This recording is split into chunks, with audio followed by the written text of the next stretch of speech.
Invocation de Salomon. Le C'est la grande invocation de Salomon. La grande invocation de Salomon, beaucoup de personnes la connaissent. Et je me rappelle encore, lorsque je faisais une émission dans une radio à Yopougon, je parlais de cette invocation. Le lendemain, il y a eu 3 religieux qui sont venus me voir. Ils me disent, mais la prière, là, tu as eu ça où? Nous, on la cherche. Celui qui est notre dévancier, là. Quand on fait la prière, il lit ça, nous, on n'entend pas, on entend quelques mots comme ça. Il dit, mais ça, on n'est pas obligé de la vendre à des milliards, non? Une petite participation, c'est tout. Parce que quand on prend quelque chose sur le plan spirituel, il faut toujours échanger. Voilà, une pièce, quelque chose, il faut échanger. Et ils ont pris la prière, ils sont sortis. 5 minutes après, ils sont revenus. Ils me disent, mais c'est vrai, on ne doit rien payer. Parce que, peut-être dans leur église, ou je ne sais pas où, on leur vend cela peut-être à prix d'or. Il dit, mais non! Moi, c'est vrai que quand j'étais à Paris, il y a 20 ans en arrière, j'ai pris cette pièce, je l'ai payé 20 000 francs CFA. Mais c'était un séminaire, je voulais comprendre.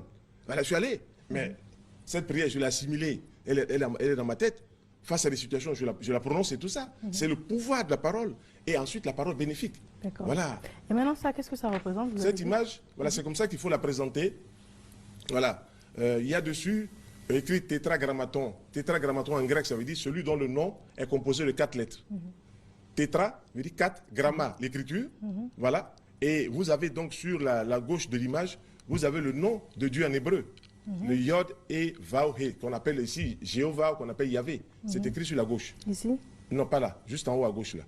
Oui, à votre droite, à votre droite. À ma droite, ici? Voilà, c'est juste en bas, c'est juste là en bas, c'est écrit. Ici, là. C'est écrit ici, voilà, ici. D'accord, ici. Voilà. Et donc, cette image, c'est même l'Éternel Dieu qui a inspiré ça au roi Salomon. Et il a écrit, ça dit, cette image représente une condensation des forces positives. J'ai donné ça à un ami qui est dans une ville de l'intérieur. Lui, il travaille dans une morgue. Donc le soir, comme ça, quand il vient, des esprits le suivent. Et ses enfants pleurent toute la nuit. J'ai dit, mets ça va s'arrêter. Stop, séance tenante. Et on met ça où? Mais bien sûr, il a collé ça dans la chambre de ses enfants. Dans la chambre. C'est fini. Les enfants dorment. Ils sont arrêtés net. Les enfants criaient. Ça durait comme ça 3 ans. Tous les soirs, ils vont crier comme ça. Ils sont obligés de dormir dans le lit de leurs parents. J'ai dit, mets-moi ça, c'est fini, stop. Il y a un ami qui a ça, c'est un moment dans un village ici autour d'Abidjan. Ses cousins, l'histoire d'héritage, la jalousie et tout ça, ont commencé par vouloir lui arracher cela. Il dit, mets ça là-bas, ils ne vont plus passer là-bas. Et dès qu'il a mis cela, c'est fini. On ne voit plus une mouche, on ne voit plus personne. Tous ceux qui étaient jaloux donc, de l'héritage, on connaît la paix à ces dames.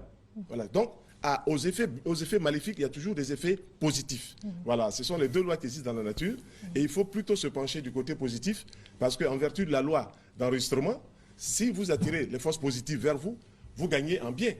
Mais si vous attirez les forces maléfiques, et que l'aller